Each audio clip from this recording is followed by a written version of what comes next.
My name is Robert Morris. I'm based in Cleveland, Ohio. I've been in the automobile industry my entire career. I started selling cars when I was 17, eventually owned a Cadillac Buick GMC dealership in Cleveland. So I have 30 years of retail experience, and I've been with TVI Market Pro 3 now since January of 2019, right after I sold my dealership.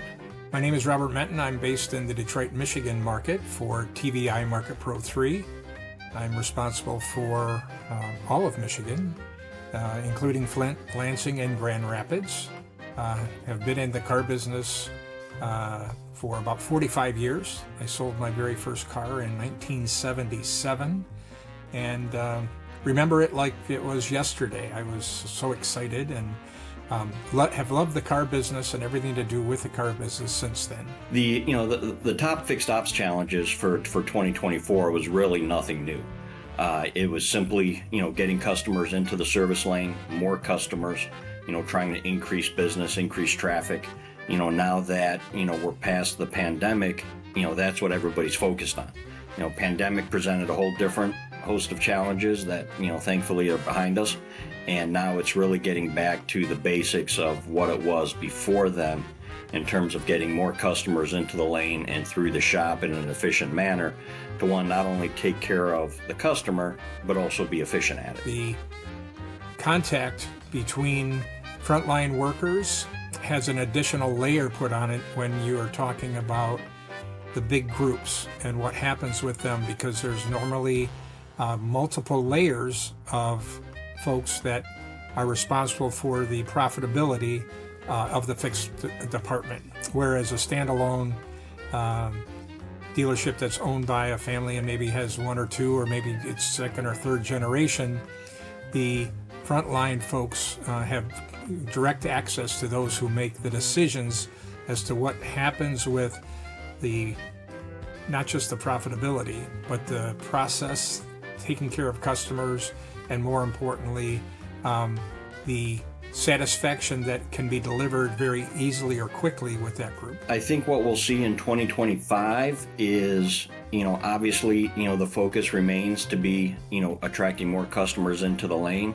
But then the real differences, I think, coming this year will be the technology that greets that customer when they do come into the service lane.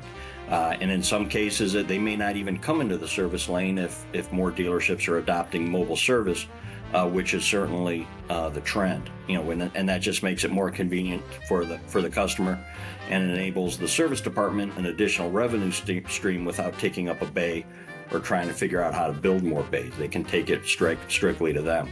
But not only do you have mobile service, you have video inspections being performed by the technician now that enables the service advisor, another selling tool, to be able to show the customer exactly what the car needs, what's the exact condition of the tires or the brakes or any of those wearable items, that when the customer sees for themselves, they're more likely to replace because they can actually see the lifespan or the life left, as opposed to just taking the service advisor's word for it. I think more and more dealerships are challenged with keeping their customers, the ones that they have sold and have serviced for a very long time, in the fold, and at the same time garnering those folks from competitive stores within their DMA, PMA, whatever you want to call it, and making inroads into that group. NADA in 2024 for me was a complete culture shift from what I've been accustomed to. For the past 20 plus years, I've been going to NADA every year as a dealer and witnessed, the convention from, the dealer's perspective and walking through the exposition hall and the meetings and everything else. 2024 was the first year that TVI was at NADA. So it was my first year working the show as a vendor, and the response was extraordinary. We had a great 2024 convention. NADA was extremely productive for us, and for me personally, being on the opposite side, I was able to have a vast amount of current customers, previous customers, dealer friends. I was able to reconnect with a lot of different people across many different brands, different states, all in one place. So it was a tremendous success, not only for TVI, but for me personally. I've been to more NADAs than you really want to count. I've attended as a employee of the dealership. I've also attended as a representative of a vendor that calls directly on car dealers. And the norm is dealers go to NADA with really one main goal, which is to find that nugget or that game changer that's going to be able to address challenges and pain that they're having back at their stores. Finding that nugget is very difficult unless you take the time to walk almost every aisle in the convention center, which is very challenging because NADA is a big footprint with a lot of folks that do a lot of different things for dealers. A lot of dealers, when they go out, are there to reconnect with the vendors that they currently have in the store, maybe the upper management of those vendors. But in most cases, they're there looking for, again, that nugget, that game changer that they can take back to the store. Game changers are very difficult to find, especially with the way that information is spread now. It doesn't take long for a dealer to be able to search out and reference or research a group that they've heard about. But NADA gives you a hands-on opportunity to speak to that group and find out if there's a fit for the store. It's not always the dealer. It could be the management group that they brought out there.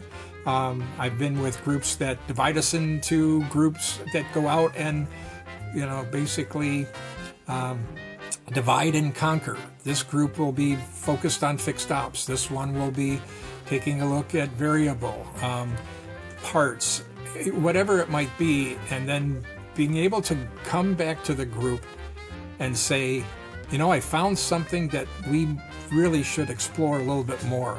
And then visiting that particular vendor / group the next day to get a really good demonstration as to is there a fit at the store or not. But in most cases, NADA can be a very educational opportunity for dealers, especially when it comes to areas that they have walked into the NADA convention floor knowing that they've got a concern or a pain point back at the store that they need to address.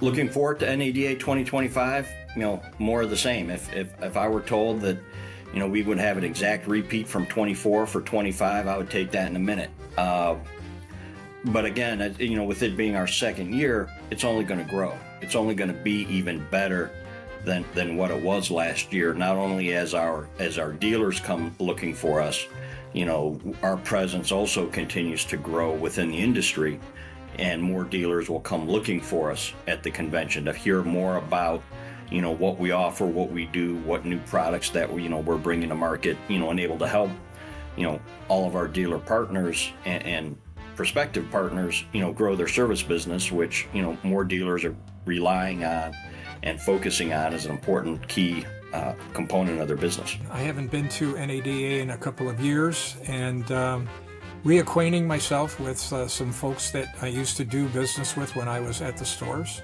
But more importantly, to find out what's out there in the competitive market that we, our area or our space, that not necessarily do the same things that we do, but fixed ops is becoming a much more focused area and department within a lot of stores, because dealers, while they have realized in the past that fixed ops is a huge profit center, they're really looking to refine that and become a little bit more nimble when it comes to spend, especially when it comes to dealers that have got multiple brands. So dealership profitability, it can be reflective of customer satisfaction. What are customers satisfied with? What makes them satisfied? And that is a quick repair or maintenance visit, without unnecessary delays or waiting. Certainly, fixed right, the first time. But more importantly, again, it really comes back to, I think convenience being one of the primary drivers of customer satisfaction. And frankly, mobile service, addresses and tackles convenience right on. it by definition, mobile service is convenient for the customer because it's going to where the customer is, whether it's at home or office or at a shopping mall or wherever. So it's being done on the customer's timeline, not the dealership's timeline. And dealerships can charge a premium for that, and the customers are willing to pay that, because it is so convenient for them. So I think if you can tackle convenience, that is an incredible opportunity for a dealership to charge more, thus increasing profitability. But anytime the customer is satisfied, it translates to dealership profitability. It goes back to the old adage where the sales department normally sells the first car, but service sells everyone after that, because not only have they found a place to buy a car, but the service side is something that a lot of customers know that they have to do, but it's a lot more difficult, especially with customers, their timing and their schedules and commitments and what have you. It goes back to delivering an outstanding experience every single time you touch the customer. Among the most effective ways for a service advisor to present, additional opportunities to the customer is through a video MPI, or a multi-point inspection performed via video, with the technician taking a video as he does the inspection, going around the car, sending that back to the advisor, and then the advisor can show that video to the customer so that when they're talking about, tread depth on a tire or brakes or pads and some of the wearable items, the customer can see for themselves, exactly what the technician is talking about and recommending. And at that point, the old adage, picture is worth 1,000 words. The pictures tend to sell themselves, and the advisor can then, make a more effective presentation. And if it becomes an issue of affordability with the additional work, the advisor can be prepared for that and be able to go right into a sunbit or an additional financing option, so that they have everything covered from A to Z, with that customer, which makes it much harder for the customer to decline the service. And that's what the tools are there for, so that the customer says yes, as opposed to no, maybe next time, I'll think about it. Those are all things that, the advisor would much rather take care of, and so would the technician, while it's right there in the bay, up on the lift, ready to go. All we need is a customer's approval. Having a customer hear it for the very first time that they need major repair work, when they had been coming into the store multiple times over the last couple of years, can be a shock to anybody. Letting them know with a health report of the vehicle each time they're in that they are on track, everything's wearing properly, oil changes are being done on a routine maintenance basis, but letting them know that in the future, right now, let's say we'll use brakes for an example, letting them know right now that the brake pads are at roughly 50 or 40%, letting them know that either the next time they're in or the time after that, there may be a need to replace those pads or rotors or what have you. But to have it be a shock when they come in for an oil change or routine maintenance, that all of a sudden they need a lot of different items taken care of with the car, to anybody would be, oh wow, that's something I wasn't anticipating. But setting that expectation before it's a problem or a major concern should be something that stores should be doing on a regular basis. Those health reports that are available to the customers, or should be available to the customers when they are leaving with their vehicle, gives them the green light, yellow light, red light, as to, by the way, this is something that's going to be a concern in the future.